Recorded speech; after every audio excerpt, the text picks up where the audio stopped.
Petite vidéo tonale pour vous témoigner d'un échouage inhabituel de vélèle ce 10 novembre 2025 sur les plages du Conquet, notamment à Port-Slogan, où elles se posent à marée descendante sur les tapis de verre de Roscoff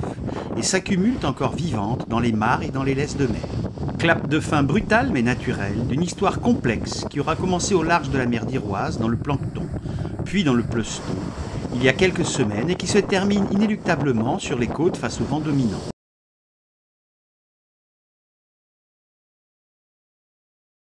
Les vélèles qui s'échouent vivent à l'interface air-eau et appartiennent au Pleuston, c'est-à-dire à l'ensemble des micro- et macro-organismes flottants à la surface des océans,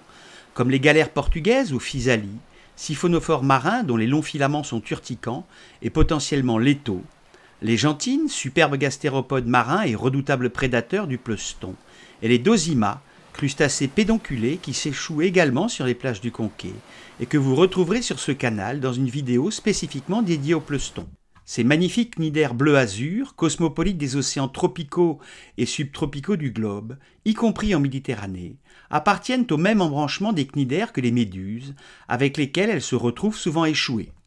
Comme elles ne sont pas urticantes pour l'homme, nous les ramassons vivantes et les gardons quelques jours dans l'aquarium d'eau de mer du labo pour des observations microscopiques. Sans mobilité propre, mais avec une voile triangulaire transparente et légère en forme de S, elles dérivent à la surface des océans de la planète, poussées par les vents et les courants, et finissent par s'échouer sur les côtes, regroupées en une flottille bleue, dont la densité d'individus peut atteindre localement plus d'une centaine d'individus de toutes les tailles par mètre carré. Ces échouages naturels massifs par millions sont référencés par les biologistes dans la Banque mondiale du GBIF et s'observent habituellement au printemps, après le bloom phytoplanctonique printanier dont elles se nourrissent, mais sont plus rares à l'automne.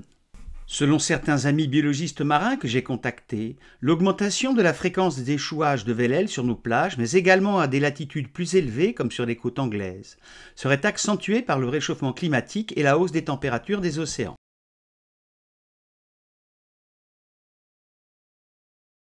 Dans les regroupements massifs de vélèles, on trouve des individus de toutes les tailles, qui représentent la phase polygastrique polype coloniale du cycle de la vélèle, la seule visible car la phase méduse est planctonique et microscopique.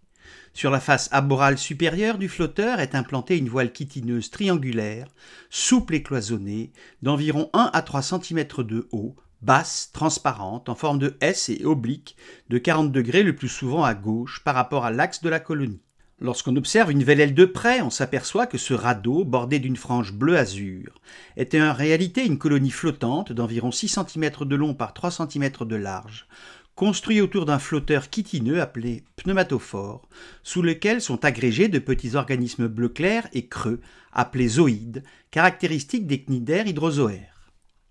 Autour d'un gros gastrozoïde nourricier central muni d'une bouche, on observe plusieurs verticiles de gonozoïdes sexués reproducteurs courts qui bourgeonnent de petites méduses sexuées symbiotiques et en périphérie de longs dactylozoïdes bleus urticants pêcheurs de zooplancton.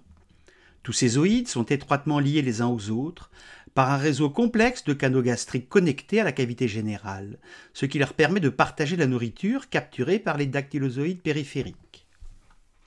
Au plus fort grossissement, les courts gonozoïdes bleu clair sont les zoïdes reproducteurs de la colonie, qui bourgeonnent à leur surface par voie asexuée de petites méduses sexuées, mâles ou femelles, selon le sexe de la vélèle. Ces nombreuses méduses, en forme de cloche, de quelques dixièmes de millimètre au début, sont restées vivantes dans notre aquarium quelques jours, reliées par du mucus à la forme polype flottante. La vélèle abrite dans le tissu endodermique de sa mésoglée, et notamment au niveau des gonozoïdes, puis des petites méduses bourgeonnées, des dinoflagellés symbiotiques de couleur brune. Ces microalgues du genre Symbiodinium se retrouvent également en symbiose dans les anémones de mer et les polypes des coraux. Cette symbiose avec des zooxanthelles apporte à la vélèle un complément nutritif en matière organique carbonée, issu de la photosynthèse des microalgues, qui en retour profitent des déchets du métabolisme carboné et azoté des vélèles et du radeau pour parcourir et coloniser les océans. En périphérie du pneumatophore se trouvent de longs dactylozoïdes prédateurs et défensifs, acnidocystes, cellules urticantes munies d'un filament extensible urticant et pêcheur qui peignent à la couche d'eau juste sous la surface et harponnent du zooplancton, dont des copépodes.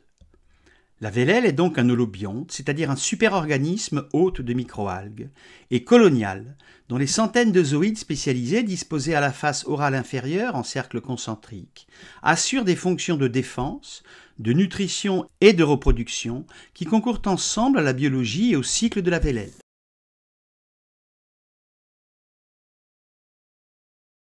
Le cycle biologique de développement de la vélèle est complexe, indirect et composé de deux phases. Une phase polygastrique flottante, pleustonique, unisexuée, que l'on voit s'échouer sur les plages et qui est soit mâle soit femelle, et une phase méduse planctonique qui produit les gamètes.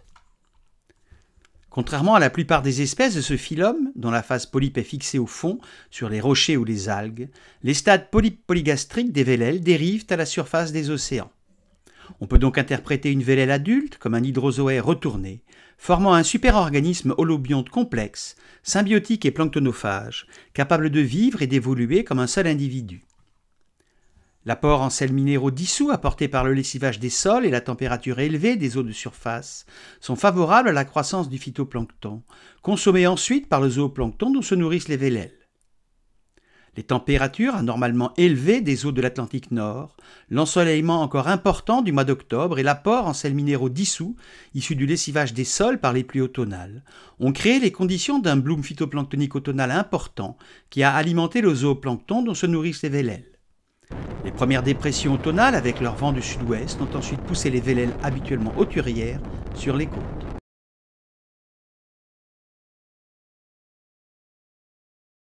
Les vélèles participent au flux de matière et d'énergie du réseau trophique océanique, comme prédateurs du zooplancton mais également comme proie de nombreuses espèces du necton et du pleuston. Les vélèles sont consommés par les grands requins planctonophages comme les requins-baleines tropicaux et les requins pèlerins tempérés, par les poissons-lunes et les tortues marines, qui remontent en surface et se rapprochent des côtes lors de la prolifération des vélèles. Les vélèles sont également la proie de deux redoutables prédateurs du pleuston flottant, les gentines, petits gastéropodes à la coquille fine bleu-violacée, qui sécrètent un flotteur de bulles de mucus, et les dragons bleus Glaucus atlanticus, petits nudibranches d'environ 5 cm, qui montent sur le flotteur, en consomment la matière organique et que l'on trouve souvent associés aux échouages de vélèles.